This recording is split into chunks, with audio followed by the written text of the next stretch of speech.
Muy buenas noches. Estamos ya en conexión con nuestra clase abierta. Muy buenas noches. Estamos saludándolos hoy 11 de agosto, miércoles 11 de agosto. Es un gusto tenerlos en este espacio de clase abierta. Estamos esperando a que de a poco vayamos uniéndonos en este espacio de diálogo y de aprendizaje. No, vamos esperando unos minuticos a que la gente se vaya conectando, a que nos vayan saludando, nos vayan diciendo desde dónde nos están escribiendo, desde dónde nos están hablando. Saben que, como siempre se los decimos cada 8 días, es muy importante su salud, es muy importante contar con este apoyo en una iniciativa pues que ya lleva 15 clases. Esto empezó como una iniciativa en el contexto precisamente de crisis de la universidad pública y hoy ha ido creciendo de manera paulatina este espacio de la clase abierta. Qué alegría tenerlos el día de hoy y vamos a ir calentando motores con un tema que vamos a abordar desde la perspectiva de la educación, desde una perspectiva del debate, desde una perspectiva del análisis sereno, del análisis equilibrado y del análisis mesurado. Por favor, salúdenos desde donde nos están escribiendo, siempre es un placer tenerlos. Y hoy también estamos con informe de la iniciativa Comunicación SUD, Periodismo de Investigación y Datos. También tenemos ese informe, el número 5. Hoy estamos de celebración, ¿no? Estamos con el informe número 5 de Comunicación SUD y con la clase abierta número 15 y con sorpresas de una clase abierta que, como les digo, nació en la excepcionalidad y hoy está creciendo cada vez más hasta convertirse, como les iré anunciando en los próximos días, en una iniciativa de más hondo calado. Muy buenas noches, Laura Olaya, Valentina Romero, Erika Lara, y vamos a dar entonces inicio a nuestro espacio. Vamos a saludar, por supuesto, primero a nuestro invitado el día de hoy. Ustedes saben que la clase abierta siempre ha sido un espacio de demasiado esfuerzo no mío, de demasiado esfuerzo de los invitados por dedicar una hora o 50 minutos a un análisis. Nuestros invitados y los que hemos tratado de tener en esta clase abierta son invitados de primer nivel, invitados comprometidos con la investigación, con la academia, con la extensión social y dedican este tiempo de manera gratuita, que hoy no es tan fácil eso en un mundo dominado por el interés y por el dinero. Lo hacen de manera gratuita porque tienen un interés precisamente con la educación. Y hoy en esta celebración, para mí es una alegría estar en esta clase número 15 y es un motivo pues de orgullo para mí, pero más para los 15 invitados que hemos tenido en este largo recorrido ya de 4 meses. Entonces, pues quiero saludar a René Montero Vargas, doctor en investigaciones educativas por el Centro de Investigaciones y Estudios Avanzados de CINVESTAP de México.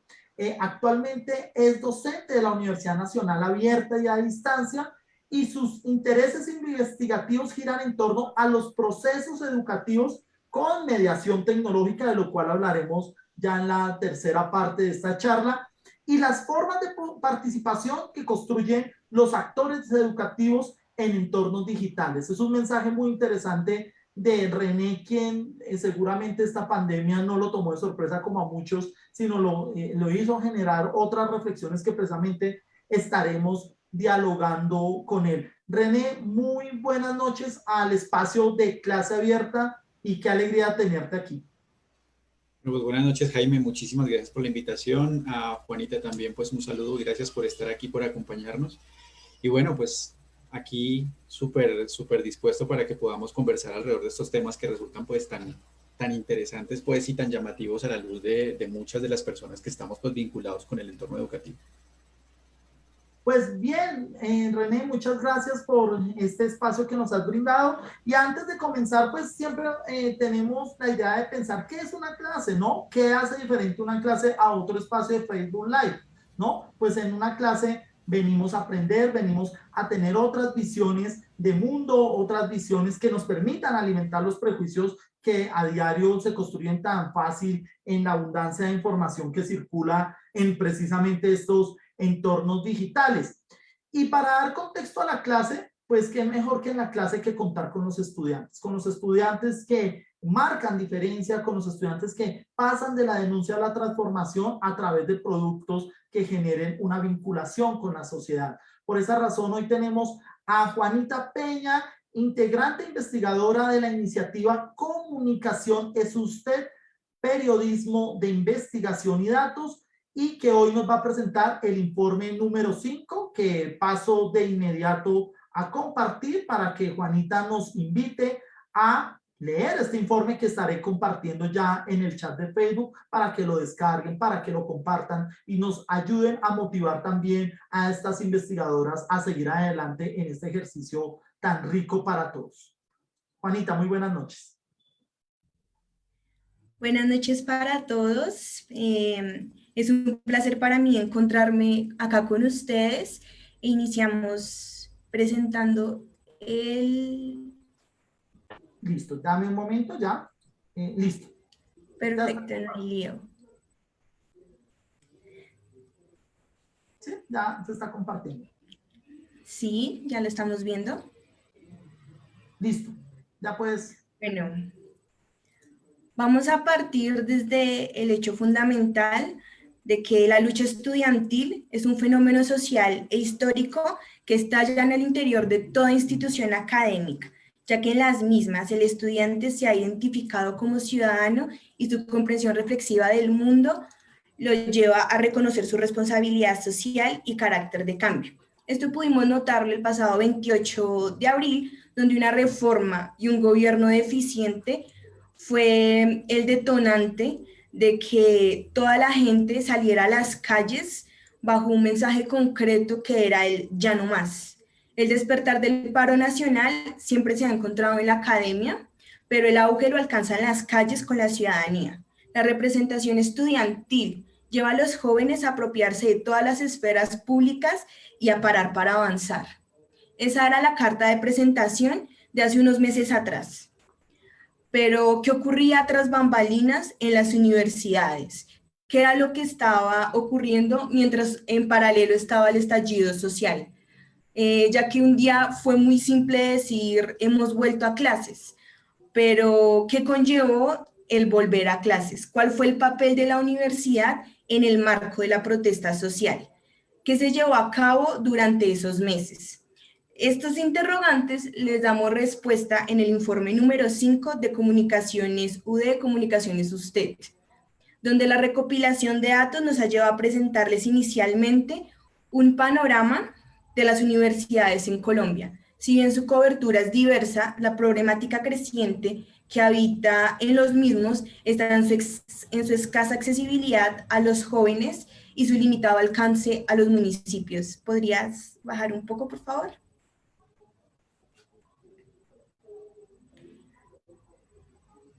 Ahí, sí. La educación superior es un privilegio que se ha centralizado en la urbanidad en un 50% y en el sector privado, donde 214 universidades son privadas de 299 instituciones de educación superior. Y no solo esto, compañeros, los saberes de la misma se encuentran descontextualizados y desactualizados. Entonces, un estudiante bachiller aspira a ingresar a una universidad pública orando que lo acepten dentro de los miles de opcionados, o pagar una universidad privada o dedicarse a trabajar en un país donde la diferencia social está tan marcada, tan diferenciada, que la educación pasó a ser un negocio. O en paralelo al caso, el estudiante universitario se ha graduado y las limitaciones laborales son tan inalcanzables porque el mercado laboral parece que fuera inversamente proporcional a la educación universitaria. Esto nos lleva entonces a parar, porque las oportunidades de un bien elemental como educarse no debe ser limitado a unos pocos. El paro fue necesario por razones considerables, tanto en lo económico, como en lo político, como en lo social, como en otras esferas públicas. Pero el estallido social trae múltiples repercusiones al interior de la academia.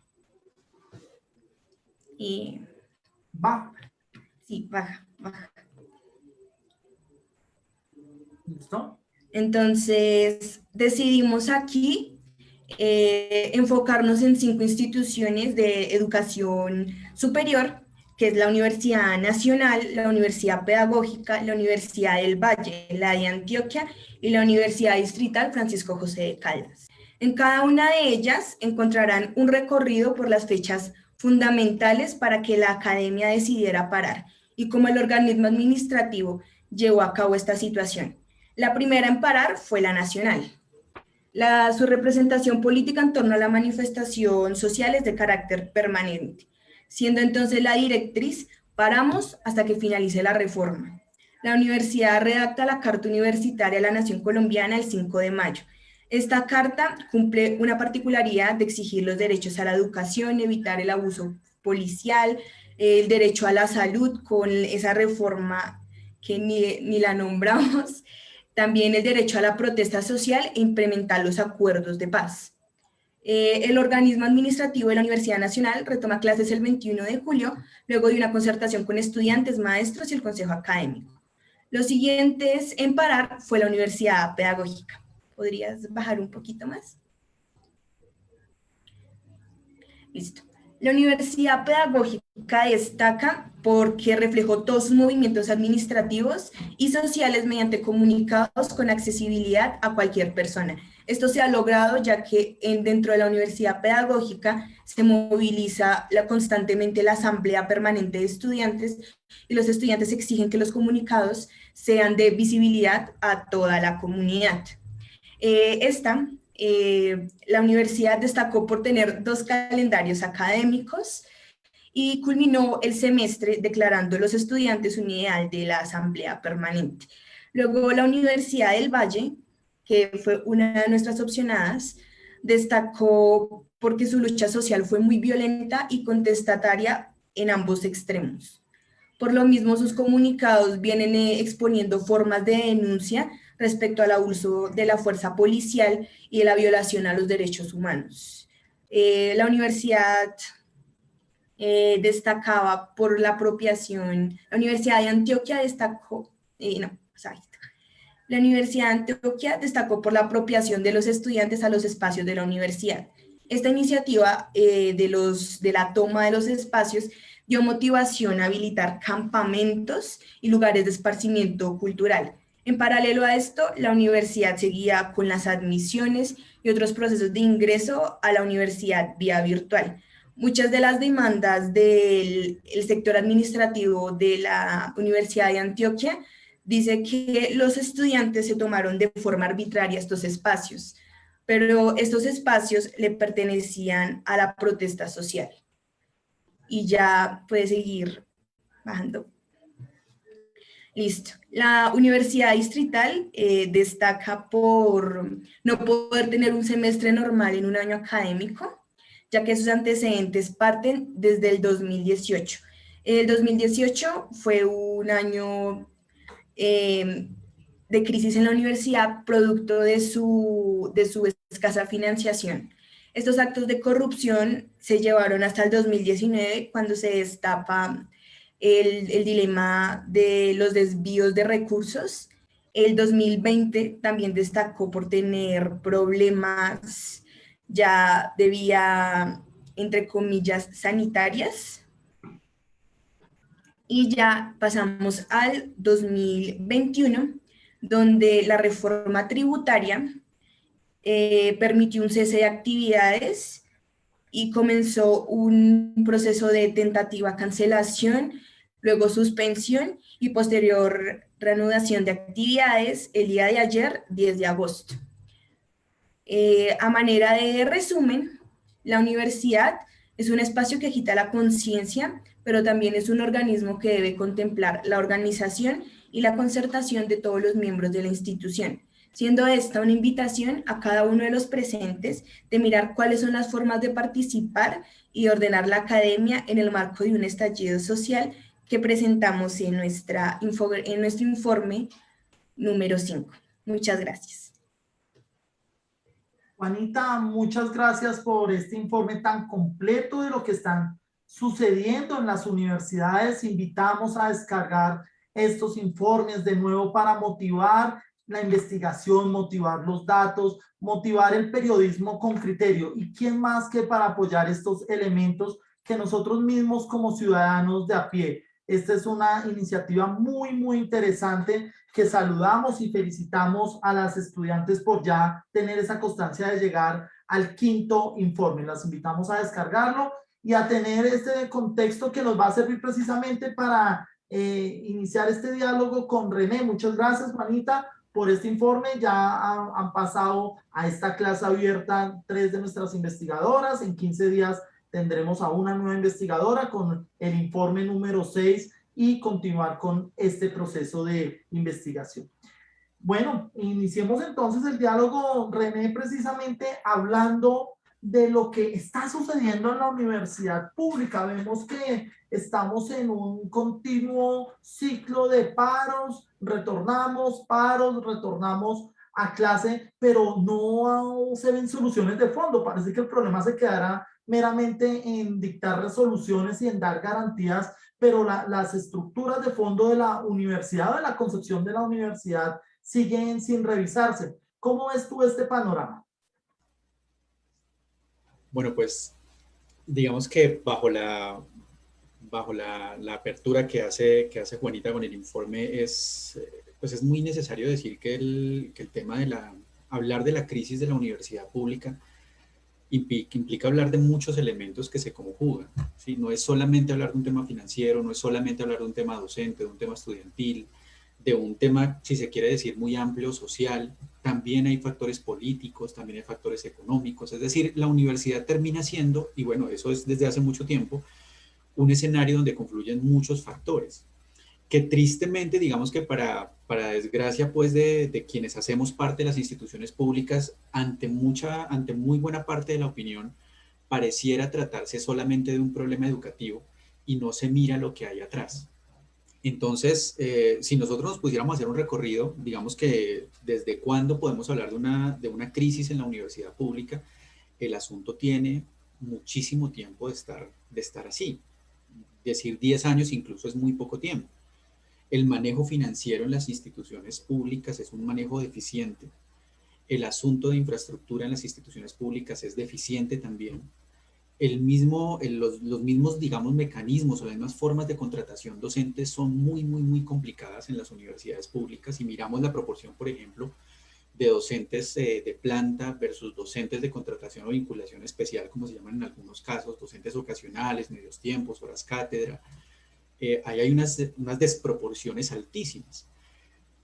Y creo, pues, digamos que con lo que se ha visto y lo que se ha podido reportar, pues con estudios como los que ustedes hacen y otros, pues, adelantados por otras instituciones, que el asunto se ha venido agravando en gran medida también porque empieza a haber unas presiones muy fuertes sociales que tienen que ver con las posibilidades de acceso que tienen los estudiantes, volvemos a las formas de contratación que tienen los docentes, con las políticas que cada vez son mucho más, digamos, lejanas a lo que es la realidad de la institución pública como tal, y esto se refleja pues en lo que va pasando en las universidades.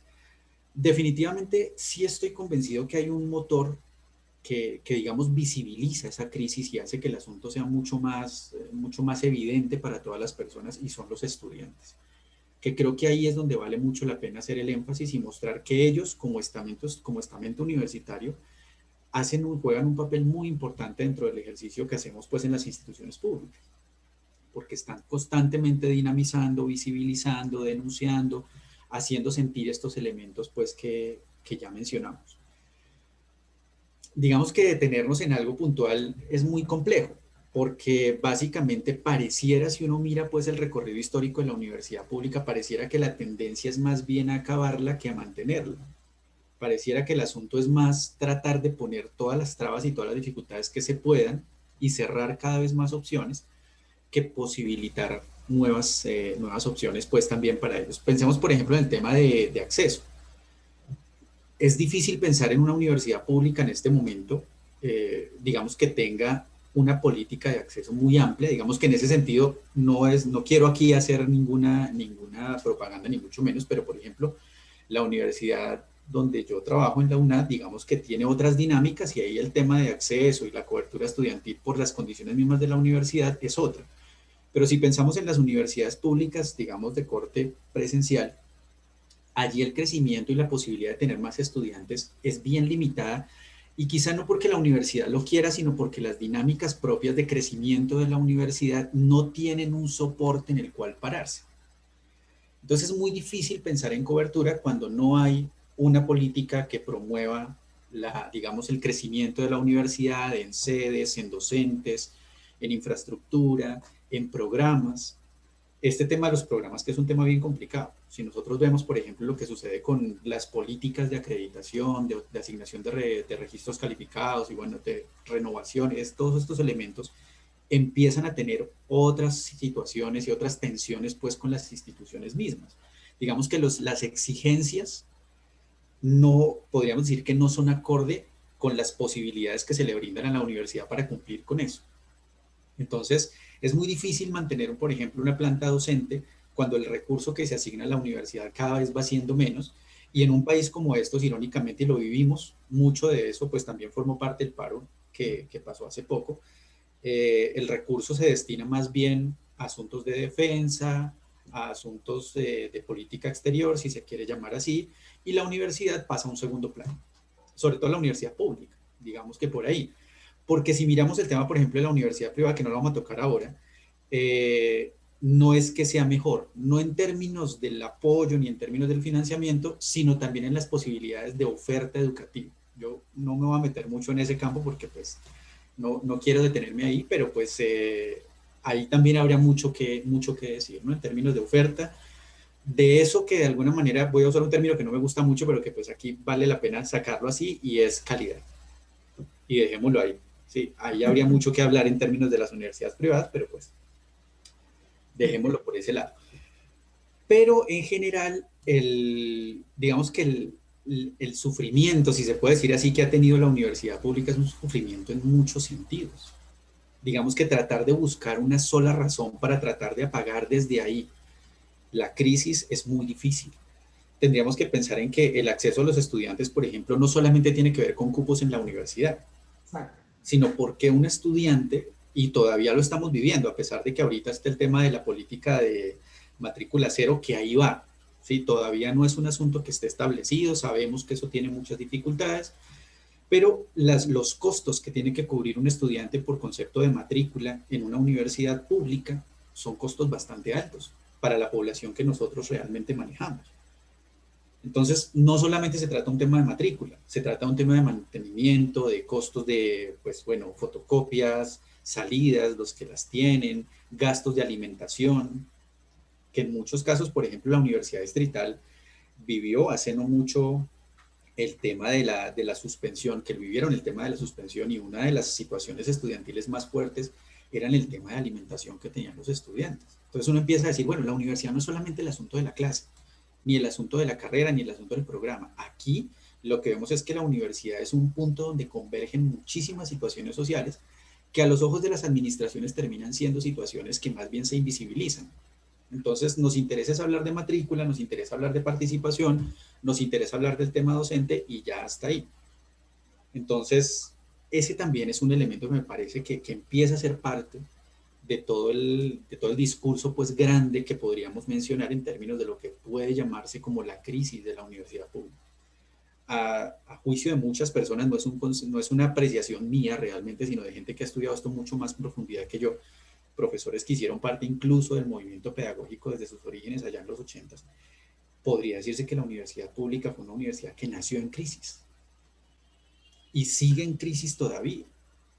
Entonces, en un país donde hay una vocación completamente marcada hacia el tema de la privatización, un pensamiento, digamos, muy mercantilista, por llamar un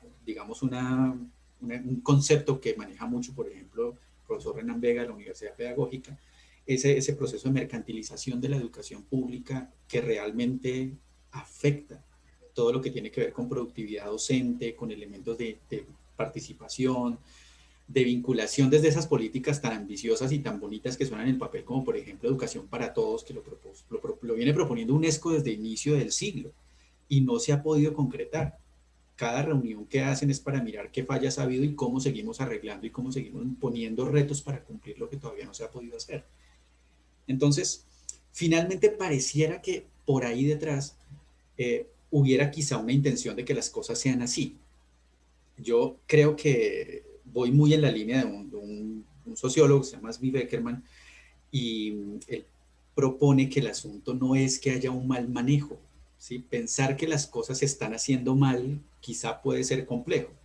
Quizá valdría mucho la pena pensar si lo que está pasando es que las cosas se están haciendo bien desde la perspectiva de lo que quieren lograr con la universidad pública. Entonces, pensar que la crisis de la universidad es un accidente es complicado. Quizá más bien nos valdría la pena ponernos a pensar si lo que hay detrás es una intención de mantener esos fenómenos de crisis para que luego se pueda justificar una decisión mucho más fuerte de decir que la universidad pública empieza a ser inviable, porque como ya lo sabemos, es la cuna de los revoltosos y bueno, todo lo que saben decir de nosotros, pero que finalmente eso va a pasar una factura y genera que haya un clamor, digamos, generalizado, una tendencia generalizada por eliminarlo. Y en ese sentido, todos estamos llamados a mirar qué cartas podemos tomar en el asunto para ver cómo hacemos y qué acciones adelantamos como colectivos docentes, como colectivos estudiantiles, para movilizar elementos que permitan ver que la universidad tiene un papel importante en la vida social y que la formación de la universidad pública es esencial para un país. Muy bien, René. Aquí, como en clases, estoy aquí con el lapicero, tomando apuntes, interactuando aquí con los compañeros de clase. Saludo aquí a Juan Laguna, a Dora Janet Arbeláez, saludo a Oscar Charri, que nos saluda desde Girardot. Qué bueno es tener otras personas que nos saludan desde una visión descentralizada. A Valentina también la saludamos y a Valentina Romero. Y aquí entonces nos dejas tres ideas que quiero que la gente vaya también escribiendo. Creo que hoy va a haber una participación interesante en el chat y ahí dejé una pregunta de qué significa volver a clase y René nos ha dejado tres ideas que quiero compartir y sintetizar para alimentar estos interesantes planteamientos. La primera idea es que la universidad pública nació en crisis. Nació en crisis porque el concepto de lo público en Colombia ha sido un concepto maltrecho, un concepto privatizado, un concepto fallido y la concepción de la universidad, que es uno de los estamentos más importantes dentro de la formación de un Estado, una formación de lo público, pues nació precisamente con estas tristes herencias. Entonces hemos casi que abusado y en esta segunda idea que René nos presenta, hemos abusado tanto de la palabra crisis que se volvió una excusa. Se volvió una excusa de gobierno, se volvió una excusa de ministerios, incluso de los mismos directivos al interior de las universidades para generar una inercia, un no hacer y un dejar pasar, que es lo que más me preocupa de este reciente escenario en la Universidad Distrital, donde hubo un dejar hacer y un dejar pasar, hasta cuando las rutinas, las cotidianidades van normalizando los hechos y no haya otra situación que volver a clase, ¿sí? Casi que por una fuerza centrífuga e inevitable de hacerlo porque pues el tiempo, agosto y empieza el tema de la gestión del calendario de clase y hacia allá los problemas siguen en una estructura sólida, que eso sí está en una estructura sólida, los problemas de siempre. Por ejemplo, hablamos de matrícula cero, pero la matrícula cero, que es algo que no se ha dicho en el debate de manera abierta y que yo creo que deberíamos ser más justos en eso, René. Claro, decimos matrícula cero, pero los gobernantes dicen de manera populista, sí, matrícula cero, pero las universidades son las que tienen que cargar con ese rubro y las universidades que deciden bajar en investigación, bajar en ponencias, bajar en formación de semilleros, en bienestar universitario, en salud mental, que es un punto tan importante que estamos trabajando hoy en día. Entonces se bajan los rubros en esos escenarios, por ejemplo, en la Facultad de Artes de la SAP, donde hay constantes lesiones de los estudiantes de danzas y de artes, de danzas, ¿sí? Y solo había un fisioterapeuta para medio tiempo cuando las lesiones al día eran entre 4 o 5 lesiones por el tipo de ejercicios que realizaban los estudiantes. Entonces así es imposible crear un concepto de universidad si vamos a solucionar los temas de calendario académico y no esa infraestructura. En el caso de la investigación, totalmente olvidada en estos 2 años de pandemia, yo digo totalmente y me atrevo a decir totalmente porque claro, dicen, no, pero este profesor investigó, pero esto pasa como los medallistas olímpicos. Los profesores en Colombia investigan es por un esfuerzo individual y un esfuerzo de tener también muy buenos estudiantes que van apoyando el tema. Yo digo que sin mis estudiantes, si yo no tuviera estudiantes de calidad y estudiantes con actitud y espíritu de sacar este cuento adelante, pues yo no haría nada. O sea, son los estudiantes los que me motivan y como que me levantan de decir, bueno, hágale, profe, hágale, que así no hayan recursos, no hayan posibilidades, pues nos toca ver cómo sacamos este cuento adelante, pero se abusa muchas veces de ese escenario. Y el tercer punto que tú tocas, que vamos a tocarlo en la tercera parte, siendo tú una persona que tiene ya un recorrido tan amplio en los entornos digitales, que tú hablas más allá del aula de clase. Eso me preocupa mucho y en la tercera parte te lo preguntaré y volveré a ese tema. ¿Qué significa también hacer una clase con un sentido de pensarnos más allá del aula, cierto? Porque o sea, yo veo que los calendarios son fechas, cortes y evaluaciones, pero no miran procesos de país. No miran procesos de país, entonces estamos más enloquecidos es por lo que dice el calendario que por lo que plantea un currículo. Y de ahí me quiero unir, René, para hacerte la segunda pregunta en este diálogo, y es lo que si no estamos también nosotros equivocados, o cómo ves tú las perspectivas de lo que quieren los jóvenes hoy también. ¿Será que la educación está respondiendo a esos objetivos de los jóvenes, de lo que está sucediendo? Y te pongo un ejemplo como lo que está sucediendo en Estados Unidos con el fenómeno de la gran renuncia, que me ha sorprendido, ¿sí? Contrario a estos tiempos de pandemia donde todo el mundo se aferra a su puesto, ¿sí? Donde los profesores les dicen 30 horas de clase, hágale, porque no hay nada, hay una angustia por perder el empleo en Estados Unidos, están renunciando en la mayoría jóvenes entre 30 y 45 años, están renunciando a sus empleos porque sienten que sus expectativas de vida son distintas. Y en Europa lo que está pasando, donde muchos jóvenes no están yendo a la universidad porque no sienten en la educación ese modelo de progreso. ¿Qué está pasando con los jóvenes y qué está pasando con la educación? Porque ahí yo veo también que hay una crisis silenciosa pero muy fuerte. Bueno, ese es otro tema que vale mucho la pena, tocar en términos de la participación. O sea, aquí hay algo clarísimo y es que tendremos que empezar a evaluar hasta dónde llega la participación de los estudiantes en la construcción de eso que se conoce como universidad. Hasta dónde digo en términos de qué tanto se les permite, porque finalmente sí existe digamos, un bloqueo, un filtro para que los estudiantes puedan llegar hasta ciertas instancias y hacer participaciones allí bajo ciertas condiciones. Entonces uno podría mirar, por ejemplo, qué tanto participan los estudiantes en la construcción de los programas académicos.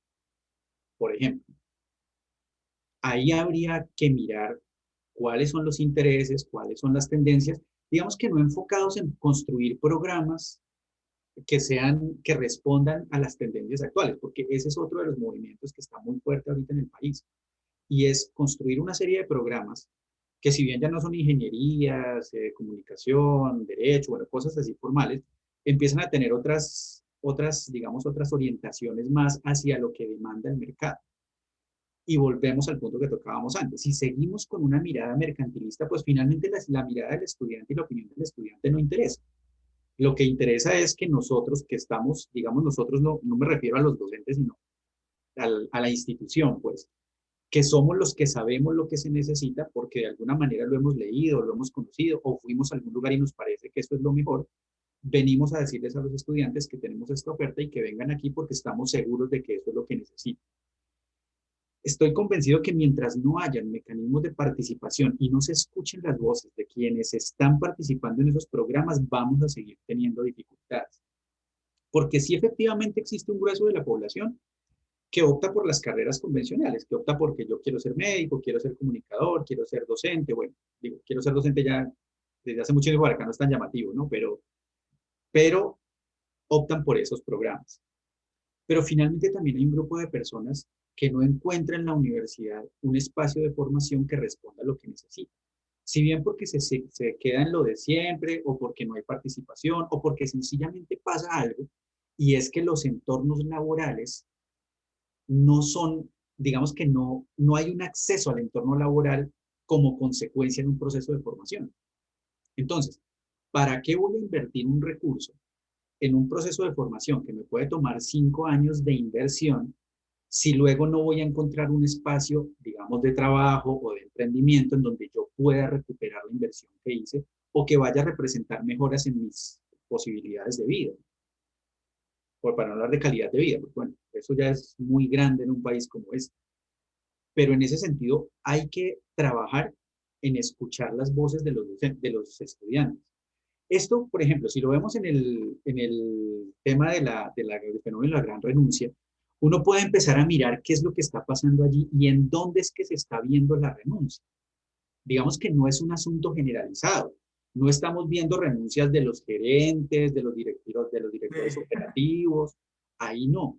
El movimiento de la renuncia se está viendo en niveles mucho más bajos, en empleos que son mucho más rápidos, mucho más mal remunerados, con unos niveles de rotación muy altos, donde finalmente podría pasar, y aquí no quiero, digamos, meterme en discusiones que son de otro resorte, pues, donde quizá personas que conozcan mucho más del tema económico y de las realidades sociales de esos países lo pueden ampliar mucho más, pero parecería ser que uno podría pensar que, bueno, hagamos la relación costo-beneficio. ¿Cuánto estoy invirtiendo para el trabajo y eso cuánto está retribuyendo? Y finalmente, si salgo en números en rojo, pues vale la pena que me retire de esto y mire a ver qué puedo ponerme a hacer. Entonces, uno lo que puede empezar a leer con estos elementos es que sí hay un movimiento fuerte, sí hay un impacto social fuerte, pero ese impacto social no se está viviendo de manera generalizada. Es un impacto social focalizado sobre ciertos sectores y es ahí donde empieza a generarse otro tipo de dinámicas que también valdría mucho la pena investigar. Si nosotros miramos, por ejemplo, una realidad que hubo en el tiempo de la pandemia, eso lo vimos en todas las universidades públicas, independientemente de la modalidad, es que muchos de nuestros estudiantes, si lo vemos a hoy, tienen limitantes para asistir a la universidad y preferirían seguir en mecanismos virtuales porque consiguieron empleos, porque tuvieron que salir a trabajar para poder suplir de alguna manera el recurso que la pandemia obviamente afectó, y no fue la pandemia, fueron las dinámicas económicas generadas en un contexto de pandemia, porque ese es otro elemento que tengo que tener claro. Aquí la pandemia, en muchos de los medios de comunicación, casi en todos, se volvió el sujeto que genera cosas. Entonces la pandemia causó un efecto social, la pandemia causó un efecto económico y no fue la pandemia. Fueron las decisiones que se tomaron a raíz de una situación de salud que vivió el país, que no fueron las mejores, que no fueron las más acertadas y nos llevaron a una situación social muy compleja. Entonces, aquí el asunto es que tiene que haber una participación estudiantil y en eso sí estoy convencido que los estudiantes vienen trabajando y vienen ganándose esos espacios. Lo vimos con la Universidad Distrital, lo vimos con la Universidad Pedagógica, lo vimos con la Universidad Nacional. Otras universidades públicas estuvieron mucho más apáticas al asunto, pero en general podemos decir que una participación importante de los estudiantes en términos del paro y lo que tuvo que ver con asuntos académicos. El resto de lo que tuvo que ver con asuntos, pues ya sociales, políticos, económicos, también estuvieron allí.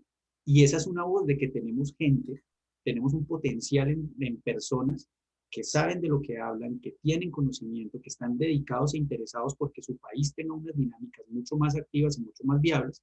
Y eso hay que oír. Muy bien.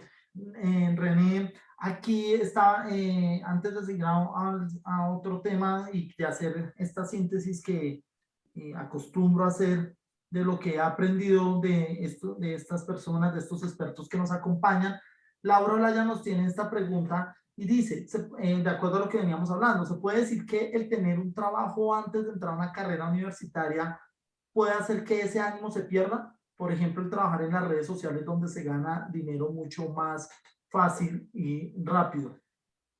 Buena pregunta. Sí, bastante interesante. Además porque son fenómenos que digamos que se ven muy, sobre todo en el tema de estas redes, ¿no? Digamos que el movimiento, si es que se puede llamar así, el movimiento de los influencers, por ejemplo, que vemos en Sí, su gran medida son chicos muy jóvenes, chicos y chicas muy jóvenes, que empiezan a generar una serie de contenidos que básicamente son contenidos de un consumo muy rápido, muy ágil, y que eso genera cierto ingreso que no es para nada despreciable, empieza a motivar, puede empezar a motivar otros, que otras personas quieran hacer lo mismo. Ahora, digamos que yo no estoy tan seguro de que el asunto de que una persona que esté trabajando, por ejemplo, en generación de contenido y estas cosas, eh, por ese ingreso necesariamente decida apartarse de una formación de otro estilo.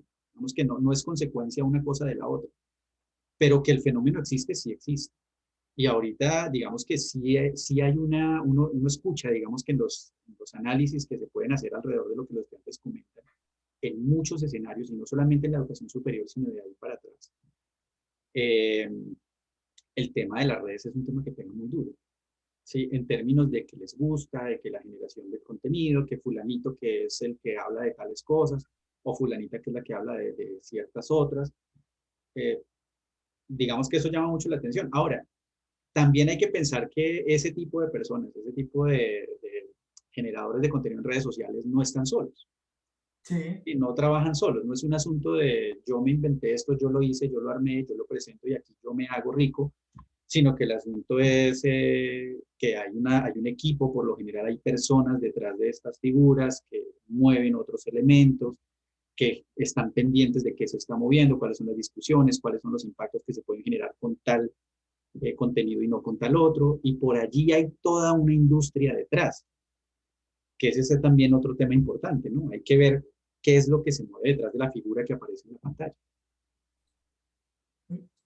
Muy bien, René, y gracias a Laura por la pregunta.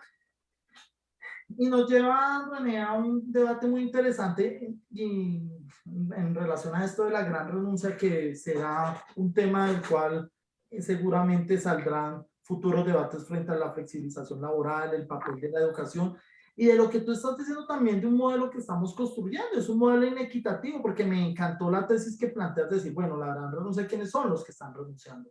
El perfil también de un sector de la sociedad, sector de jóvenes que están hastiados de oportunidades de empleo irrisorias, horas de trabajo que quitan tiempo de horas familiares, horas para el ocio, de manera también para el entretenimiento, de un espacio para la recreación. Entonces también empieza a haber un desencanto, y aquí es donde la educación no puede ser tampoco la única responsable, pero sí está llamada a dar unas soluciones distintas, unas soluciones donde se vea que el modelo que se está planteando puede no generar riqueza absoluta. Bueno, la educación no es para hacerse rico, pero sí para generar por lo menos un modelo de bienestar. Yo, de manera recurrente y con preocupación, aunque esté en el contexto de la sátira también cuenta algo de nostalgia,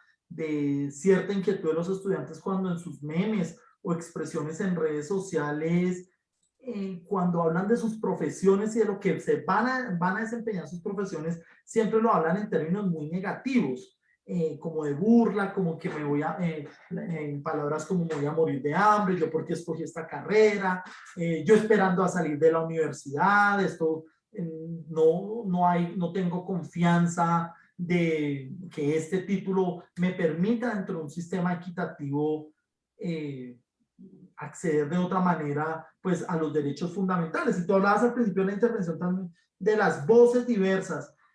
No hemos involucrado las voces de los estudiantes de una manera articulada para entender qué es lo que también se requieren en los cambios curriculares, qué es lo que está haciendo un estudiante que tal vez desconoce lo que hay en un proceso de una materia, pero también tiene otro tipo de informaciones de las cuales se está nutriéndose a diario en esta revolución de la información, donde hoy un profesor lo que dice en clase está sometido a constante escrutinio porque es fácilmente verificable. A uno un profesor le hablaba en nuestro tiempo, René, y uno pues copiaba y ya, y se iba con su cuaderno, y un estudiante tiene la capacidad de decir, a mí me ha pasado muchas veces, no, eso a fecha no es así, esto es inexacto, ¿sí? Y pues uno puede entrar en el escenario de ponerse bravo, pues porque el estudiante le está dando a uno una evidencia empírica y con datos, pues del error que posiblemente puede estar teniendo uno. Y precisamente el modelo educativo hoy me deja con esta nostalgia de entender que estamos volviendo a clases sin modelo educativo, estamos volviendo a ser los mismos. Hace 2 años hablaban algunos educadores que la pandemia nos iba a hacer diferentes, que nos iba a vincular de una manera potencial a otras formas de concebir el mundo, y eso me preocupa que no está sucediendo. O sea, como que veo que el asunto está más enfocado al protocolo de bioseguridad que al modelo curricular o al modelo de formación que deberíamos tener en tiempos donde el mundo cambió, donde no habíamos vivido un fenómeno de este tipo como una pandemia. Entonces, estas 3 ideas que nos planteas nos va dejando paso a la tercera pregunta que hace parte de la temática del día de hoy. El modelo educativo, la estrategia metodológica y los mitos que hay sobre la virtualidad, sobre este regreso a clases, sobre si el continuar en virtualidad es bueno o malo. Tú tienes experiencia en una universidad como la UNAD, donde el modelo virtual pues está desde 1983, donde fueron pioneros, donde creo que a ustedes pues la pandemia no los tomó de sorpresa, más allá pues de algunos temas de salud, de salud emocional de los estudiantes frente al cumplimiento de sus deberes, pero en lo que tiene que ver con el modelo educativo, pues no los tomó por sorpresa. ¿Cómo evalúas tú, que eres experto también en los temas de entornos digitales, estas nuevas posibilidades a través de una educación que está en crisis? Bueno, pues creo que hay que empezar por mostrar que definitivamente a una institución como la universidad abierta y a distancia, eh, efectivamente la pandemia sigue, el hecho de haber tenido una situación de aislamiento como la que se vivió, sí le generó impactos. O sea, sí realmente hay impactos. Lo que pasa es que, digamos que si se reduce la mirada de lo educativo al asunto de la clase, como lo estábamos viendo ahora, que ese es el problema grande, ahí de pronto el asunto no sea tan grande, ¿sí? O sea, yo escuché incluso muchas declaraciones en algunos medios de varias personas relacionadas con los entornos educativos digitales que decían que pues de hecho a nosotros no nos pasó nada porque cuando llegó la inundación nosotros teníamos el barco ya armado y entonces sencillamente a medida que fue subiendo el agua fuimos subiendo encima con el barco y no pasó nada. Pero digamos que eso es tener una mirada bastante reducida de lo que implica una dinámica institucional. Nosotros tenemos estudiantes, la universidad, no voy a hablar en términos personales, en primera persona, la universidad tiene estudiantes en todo el país, tiene centros en todo el país. Y los estudiantes acceden a los procesos formativos de la universidad desde los dispositivos que tienen en sus casas. Digamos que con el cierre que hubo a nivel nacional, los estudiantes que tenían la posibilidad de ir a los centros, acceder a computadores, a internet, estas cosas, pues ya dejaron de tener esa opción porque pues todo estaba cerrado y tuvieron que recurrir a sus propios recursos. Y aquí es donde viene el impacto. Es decir, sí hay una afectación porque no todos los estudiantes tienen los mismos recursos. El acceso tecnológico en este país es un acceso desigual. Aquí no hay un acceso, digamos, ni siquiera uniforme en las personas.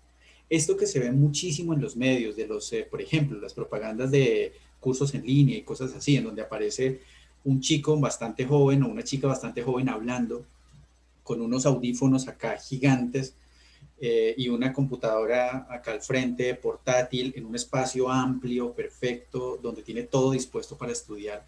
Son precisamente esas ideas y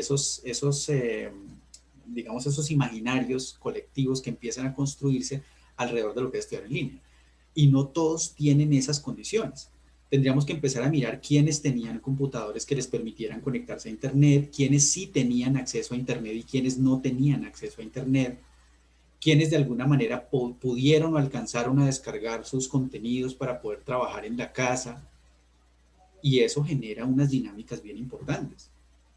Entonces, digamos que si se trata solamente de que los estudiantes pudieran, entre comillas, ir a clase, en lo que se conoce desde la virtualidad, pues sí, no hubo mayores afectaciones porque finalmente seguían haciendo lo que estaban haciendo, que era entrar a una plataforma.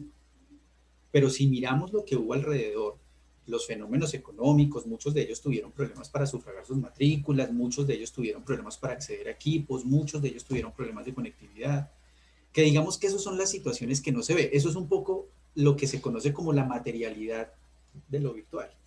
Detrás de ese mundo sin cables, todo hiperconectado y todo, existe un mundo material que hay que ver. Ahora, yo no sé si el asunto fue, digamos, yo no quisiera pensar que el asunto es que eh, vivimos en la universidad un evento para el que ya estábamos preparados sin saberlo.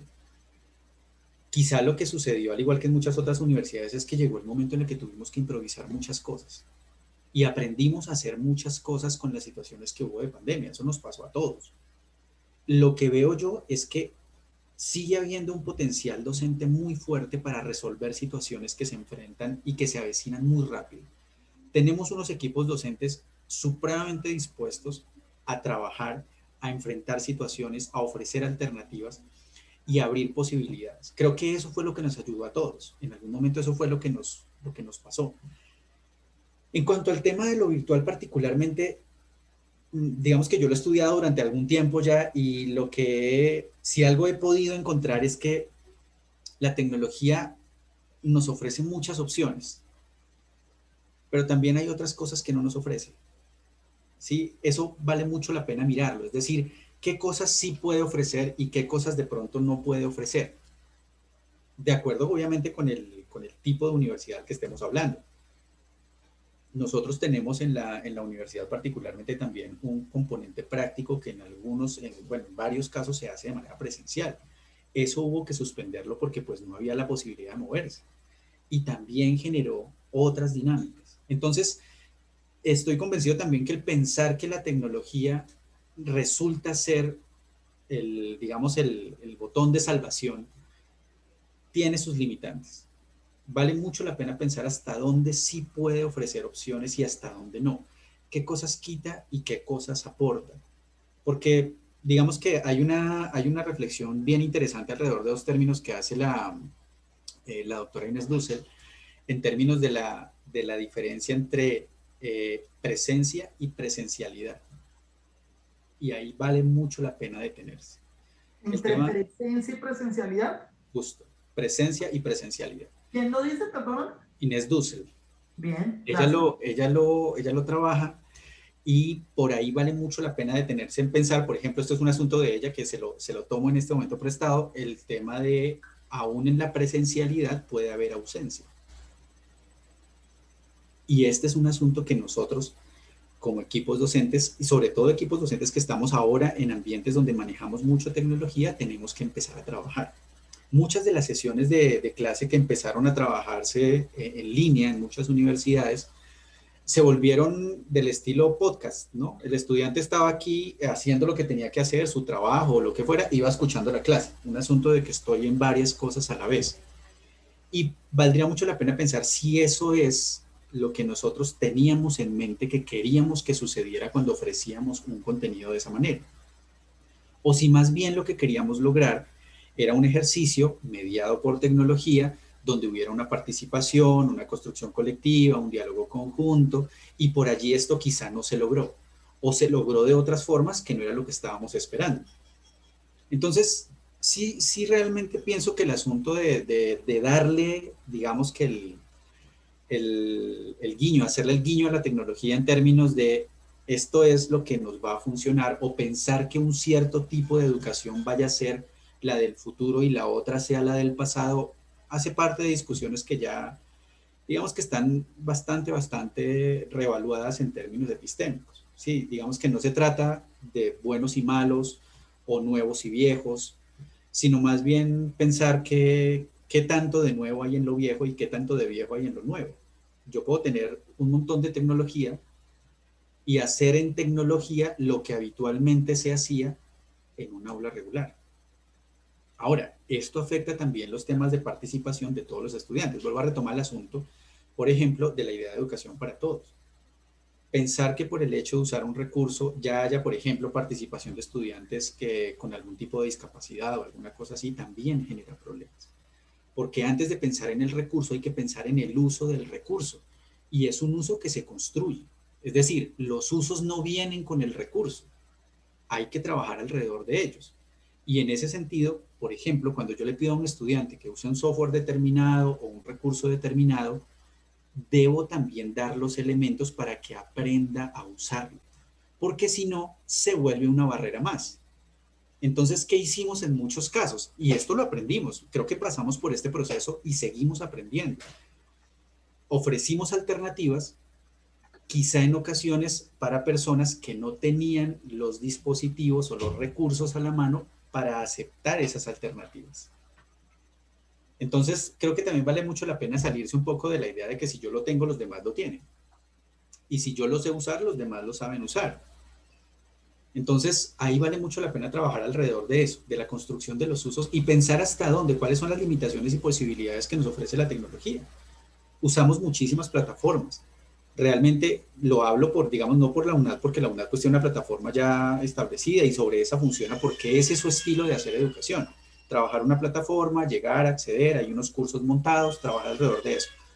Pero más allá de eso, vale mucho la pena pensar, por ejemplo, en otros sistemas educativos, que a pesar de que se tenían plataformas, terminó funcionando muy rápido WhatsApp. Fue una de las plataformas que, sin ser una plataforma educativa, terminó resolviendo muchos elementos en educación. Muchas conexiones, muchos contactos muy rápido, muchos espacios de comunicación, y por ahí ese es un elemento que necesita todavía mucho análisis alrededor de qué pasó, qué ofreció y quizá qué limitantes tuvo también. Entonces, bueno, por ahí creo que hace falta mucho mirar hasta dónde, ¿no?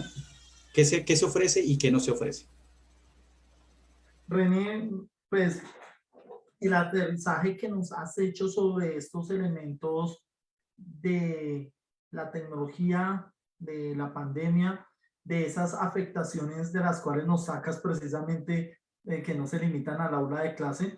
Yo siempre he dicho que en estas 15 clases, en esta clase número 15 a la que he llegado, pues el aprendizaje para los que estamos aquí y el que más he aprendido soy yo porque he comprobado cada 8 días mi ignorancia frente a muchas temáticas y muchas vertientes y precisamente dentro del espíritu público sí que hace falta el diálogo para ir abriendo uno perspectivas y posibilidades. Me aterrizas y creo que aterrizas también a los espectadores que están muy pendientes en esta clase sobre el tema de lo que yo te decía, bueno, la UNAD, no, esto no se limita solo a una plataforma, qué condiciones hay también que cambian en los estudiantes, en lo que ha sucedido en la Universidad Distrital, donde estamos ya viviendo un nuevo fenómeno de estudiantes trabajando mientras están escuchando la clase. Yo quiero aquí contar una anécdota, algunos de las personas que están aquí la conocen. El año pasado le pedí a un estudiante que participara y el estudiante se oía con mucho ruido. Yo le dije, bueno, ¿usted dónde está? No, es que yo trabajo en una fábrica de textiles, de telas. Y mi reacción, y yo luego confesar, no fue decirle, ah, bueno, sí, bien, no. Mi reacción fue de sorpresa y decir, bueno, decida qué va a hacer, porque claro, viene uno también de una estructura análoga de la clase. Entonces, pues yo le dije al estudiante, no, pero ¿cómo así? Y el estudiante me decía, profesor, tranquilo, haga su clase que yo estoy aquí para responder. Y era uno de los que más estaba ahí participando y molestando y corrigiéndome. Y entonces empecé pues precisamente a hacer estos aterrizajes de que si el llamado es a que el mundo va cambiando, pues uno también tiene que irse poniendo a tono con estas nuevas realidades. Estudiantes que están en otras dinámicas, que están también con otras situaciones de vida aparte de la estudiantil, que tienen otros mundos en los cuales se tienen que generar no justificaciones para bajar la calidad, pero sí lo que tú decías y me parecía muy interesante lo que ahí planteabas. Aprovechar esa potencia que tenemos los maestros, esa capacidad de adaptación a los tiempos y a esa crisis con la que nació la educación en Colombia, la educación pública y bueno, la educación privada que aunque sea privada pues está en un sistema pues público a través de unas directrices ministeriales. Excelente y le recomiendo aquí a los espectadores investigar mucho más de esta diferencia entre presencia y presencialidad. Presencia y presencialidad, ¿sí es la diferencia? Sí, justo. Inés Dussel. Sí, ella lo ha trabajado. Y hay otra autora que también trabajó el tema de presencialidad que no lo tengo en este momento, no la tengo en este momento presente, pero seguro en un momentito ya me brinca. Pero bueno, la doctora Dussel tiene ese por ahí. Me parece esa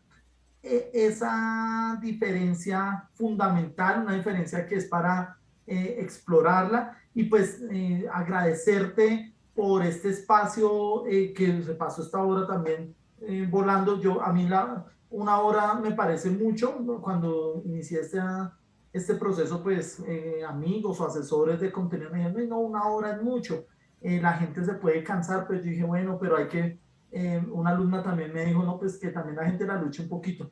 Y esta hora se pasa rapidísimo, dejamos pues 3 puntos bien enmarcados y quisiera pues escuchar tus conclusiones y presentarles también a todos las conclusiones a través de una metodología que hoy hemos adoptado de clase abierta.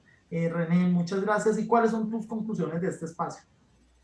No, bueno, pues que tenemos mucho por hacer, tenemos muchos retos ahora no sé si llamarlo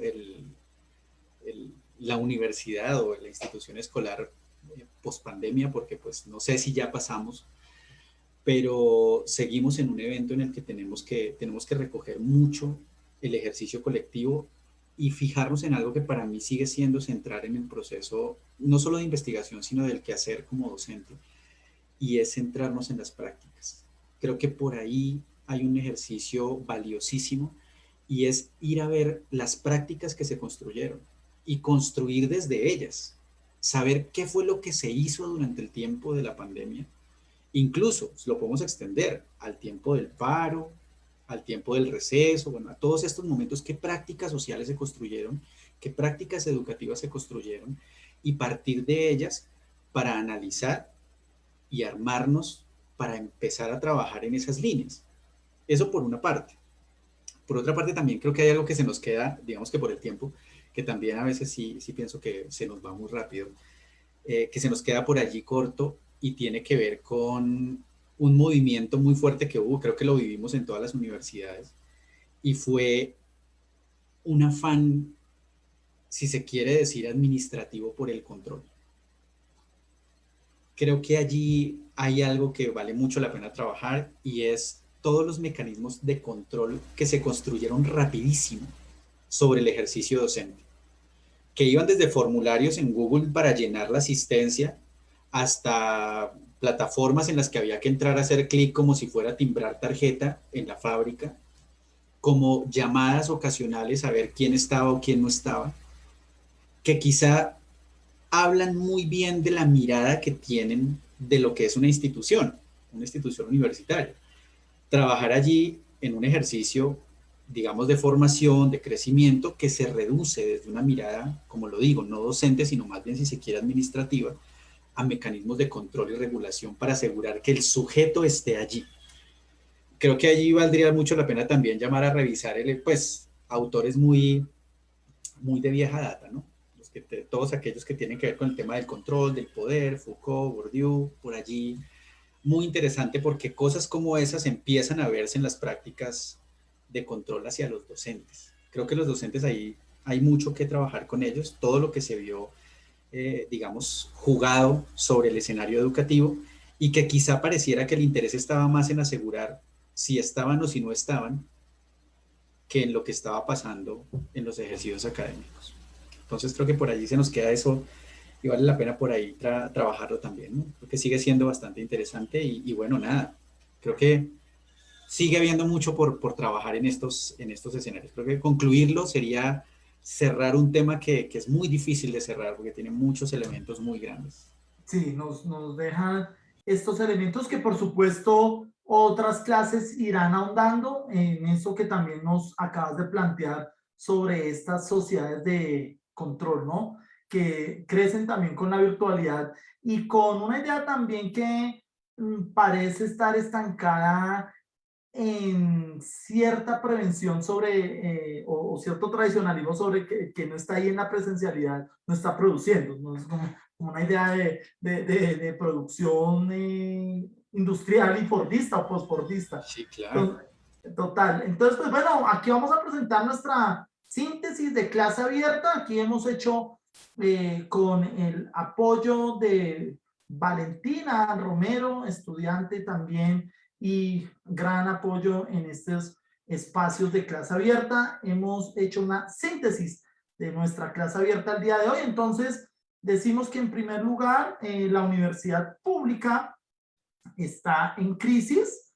Esto es un nuevo contenido que hoy estamos presentando en este espacio. Entonces, la universidad pública nació en crisis. En la sociedad colombiana nos ha consolidado una apropiación de lo público que permita crear escenarios educativos que se atiendan de forma estructural y efectiva. Segunda síntesis de nuestra clase, hay que ir más allá del aula. Se deben mirar los procesos del país más allá de atender un currículo. Es importante direccionar a la educación en el modelo de progreso que demanda la realidad de la juventud y sus necesidades. Y clave 3 de nuestra clase, entornos educativos virtuales. El acceso tecnológico es desigual a lo largo del territorio nacional, como nos lo dijo muy bien nuestro invitado, no todo lo ofrece la tecnología. Y esa gran diferencia entre presencia y presencialidad, una diferencia teórica y conceptual. Ese es el resumen entonces que nos deja nuestra clase abierta en 3 claves, ¿no?